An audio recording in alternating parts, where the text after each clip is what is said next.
A priori, vous êtes nombreux à apprécier ce modèle. En tout cas, celui qui l'a précédé jusqu'à aujourd'hui.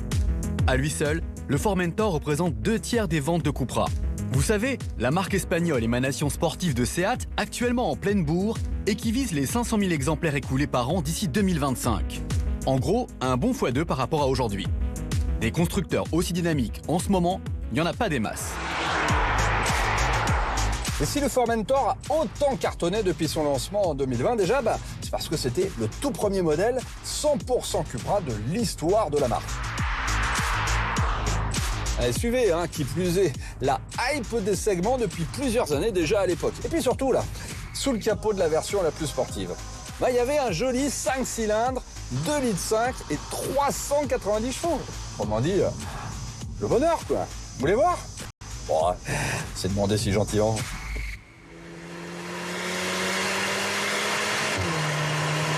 Je comprends pas, là.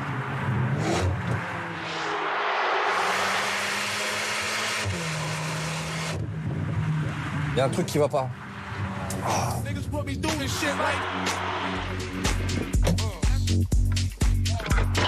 Tiens, vas-y, approche-toi.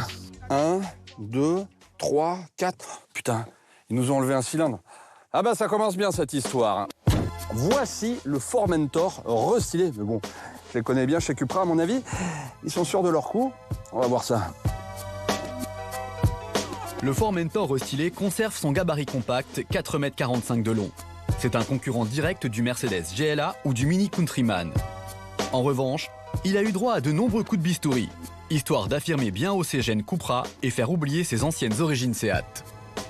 Bon, visiblement, les designers maison sont des adorateurs de Pythagore. Maintenant, il y a des motifs en triangle partout. Au niveau des anti-brouillards, des écopes latérales, à l'arrière, dans les feux aussi, au passage relié par un joli bandeau lumineux.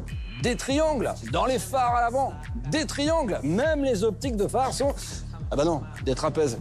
Faudrait voir, vous avez votre géométrie quand même. Et puis surtout, il y a le détail qui matérialise bien l'esprit sport de ce nouveau Formentor. C'est le fameux Shark Nose, le nez de requin, comme par exemple sur une BMW 635 CSI, au hasard, des années 80. C'est bien agressif, là, ça marche. Ajoutez à ça un gros logo apposé à l'extrémité du capot et des jantes de 18 et 19 pouces au dessin eux aussi agressifs et vous obtenez une voiture avec une personnalité encore plus marquée. Chez Cupra, on est fier de ce qu'on est et ça doit se voir.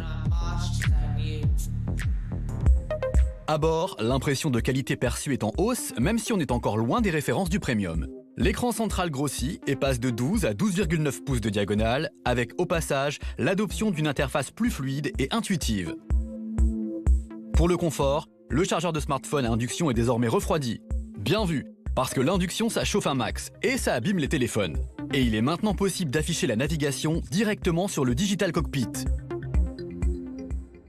Mais ce qui nous intéresse, nous, aujourd'hui, c'est l'ambiance sport. Alors, sur le Formentor, il y a 3 types de sièges différents au catalogue, dont ceux-là, le modèle Cup Bucket, comprenez, les baquettes Cupra. Perso, je les adore, déjà parce qu'ils maintiennent bien, ils sont super enveloppants, et puis ensuite, ils sont composés à 73%, c'est très précis, de matière recyclée.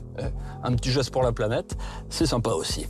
Et puis alors, il y a le volant Super Sport avec désormais 2 séries, les boutons satellites, à droite pour démarrer ou éteindre le moteur, à gauche pour sélectionner les différents modes de conduite.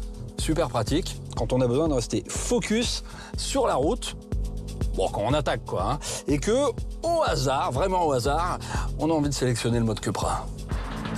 Bon, on le pousse un peu ce Formentor restylé. On l'a vu, sa version la plus puissante a troqué son musical 5 cylindres 2,5 litres de 390 chevaux pour un 4 cylindres 2 litres TSI de 333 chevaux. Sur le papier, ça fait un gros déficit de puissance, mais ce 4 cylindres, c'est le même bloc que dans la Golf R 20e anniversaire, et dans cette voiture, il est plutôt enthousiasmant.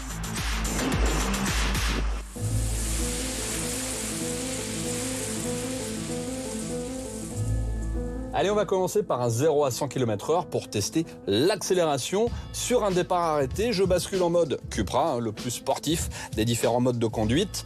ESC en mode partiellement déconnecté. Pied gauche sur le frein, pied droit à fond sur l'accélérateur pour déclencher la procédure de launch control. Et let's go! pas mal, hein, on sent bien la poussée. Et top, 0 à 100 km/h, 4 secondes 8. Alors, bon, ok, on est 5 dixièmes plus lent que sur la précédente version, 5 cylindres, mais on reste quand même sous les 5 secondes.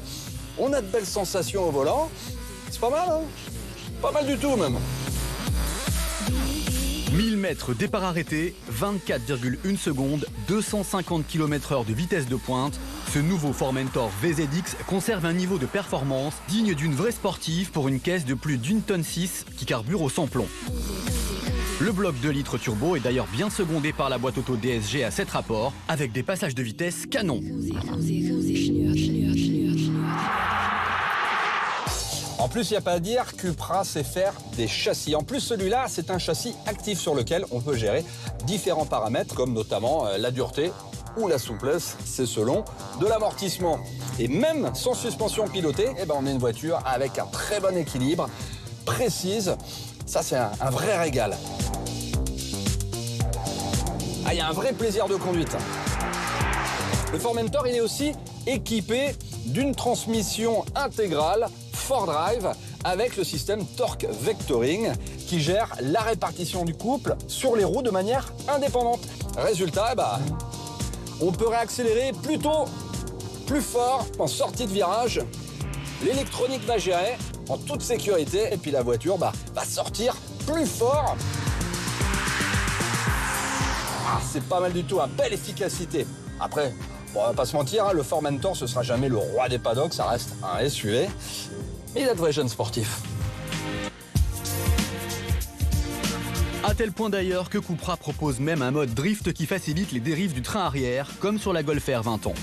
Bon, pas dit qu'il soit souvent utilisé, mais il a au moins le mérite d'exister et d'amener une dimension fun assez rare sur les SUV compacts. Et tout ça pour la modique somme de... Eh ben non, elle n'est pas modique du tout, 61 000 €. Et encore, hors option. Hein. Ajoutez la ligne Akrapovic, indispensable pour rendre la sonorité du 4 cylindres un peu plus sexy, les freins haute performance Akebono, ainsi que 2-3 autres bricoles, et vous obtenez notre modèle d'essai à 70 000 €. Et là, c'est plus la même. Hein. Allez, vous voulez le coup de grâce? Rajoutez encore 60 000 € de malus. Résultat, ça fait 130 000 € le Cupra Formentor. À mon avis, la fin de carrière va être difficile. Et pourtant, vous devriez vous jeter dessus. La prochaine génération sera full électrique. Un petit conseil, visez une occasion récente ou une version hybride non soumise au malus écolo, ça le fait aussi.